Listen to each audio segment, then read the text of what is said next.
Embry Thomas, he had a knee. He was in and out after that.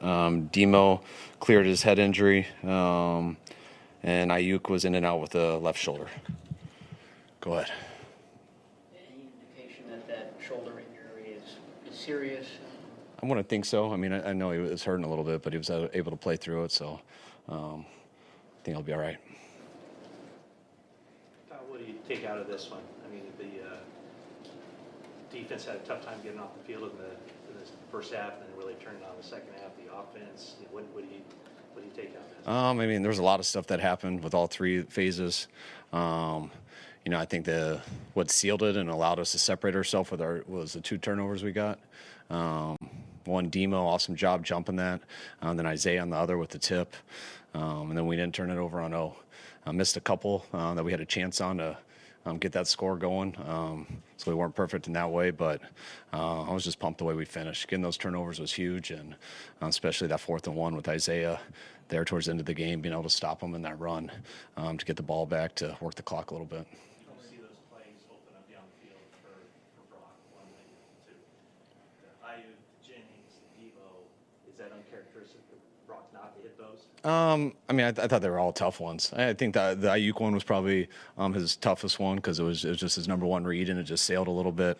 The one with Debo, I mean, he went all the way across the board in a really tough read, and you'd love him to hit it, but he did miss it. And the one to Jennings, that one didn't bother me much. We were a little surprised the ball was going there, and everyone else was covered, and he just tried to make a play. But the main thing he did today was protect the ball.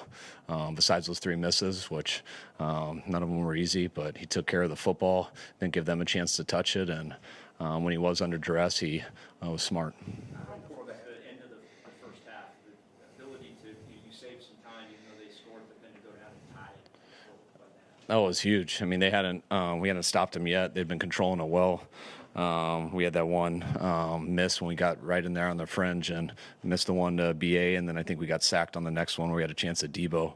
And then they controlled it and scored, and especially with them getting the ball in the third quarter, I thought it was huge. We got a couple big plays. At first, you're hoping to get a field goal, but we got a bunch of big plays and got down there, and to be able to finish it with 1 second with a sneak was big for us going in with them starting. We were so close. Also, they were scoring a lot of points.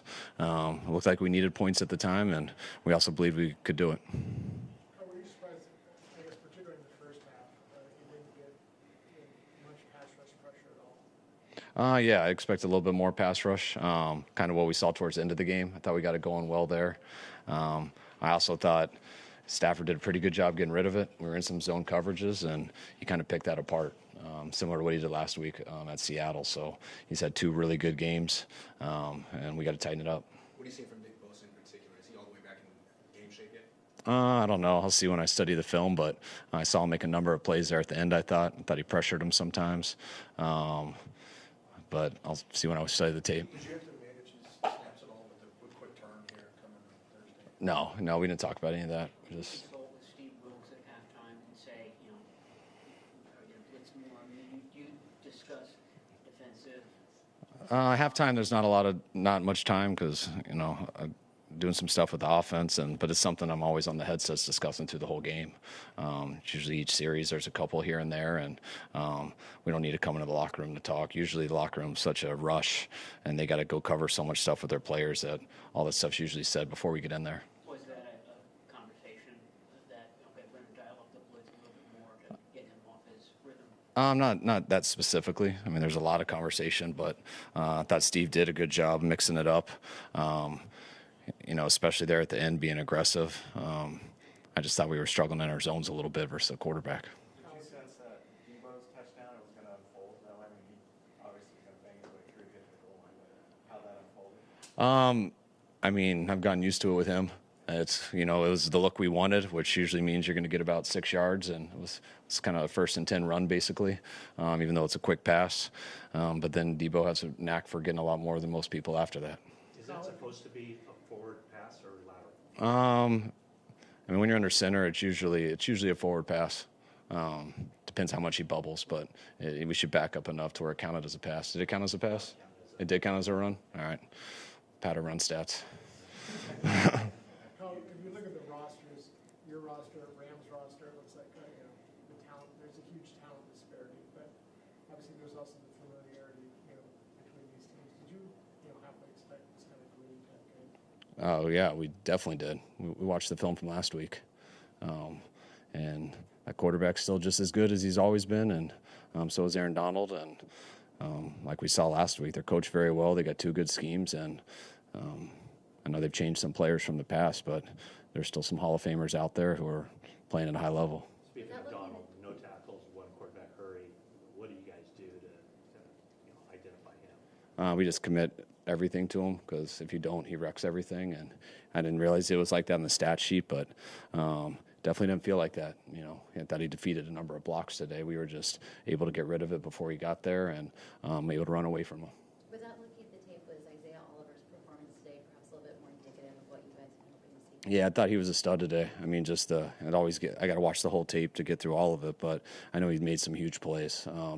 He drove them on an out-of-bounds route when we were in quarters, which was good. The 4th and 1 was huge, because it's a Tampa 2 look, which he's walked on the slot, and that's a far away from the B gap, and he didn't hesitate, had a big-time tackle, and then him getting the pick. So especially with some of our DBs getting banged up throughout the game, those guys had to step it up because they were kind of all over the place, and he did a great job at that. What made you good? Now you've had 30 points, but it looks like you still have some. Sorry, what's that? 2 weeks in a row now, you put up 30, even though it looks like you left some plays on the field. When you think about that, what is the potential of this offense?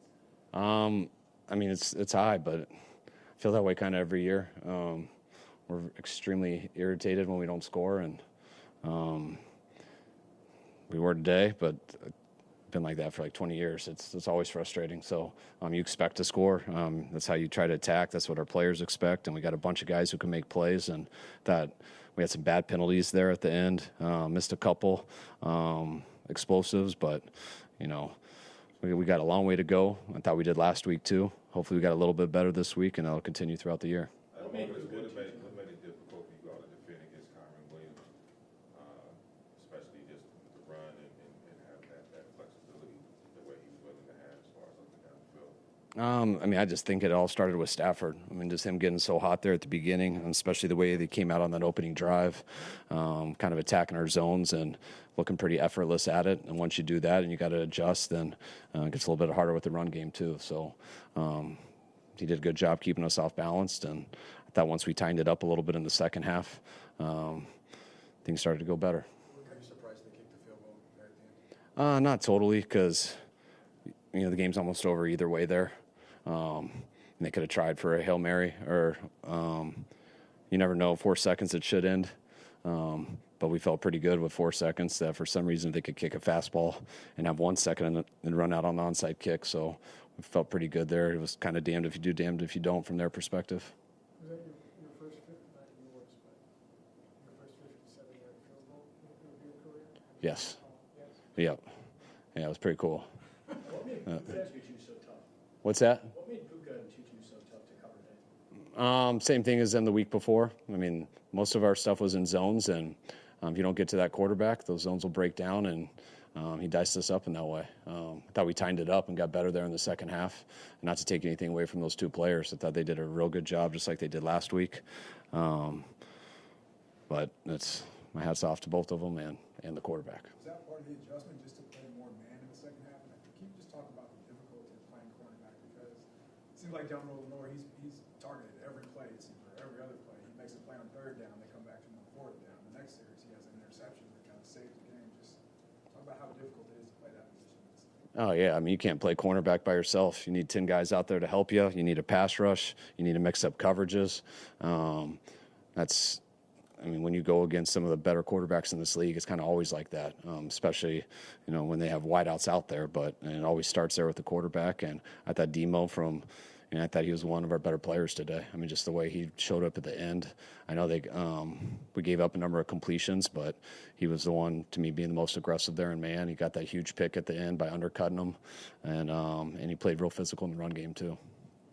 Say one more. Were you always going to run it in, in the back of your mind, get down to the final seconds, or was running it? At the end of the second quarter?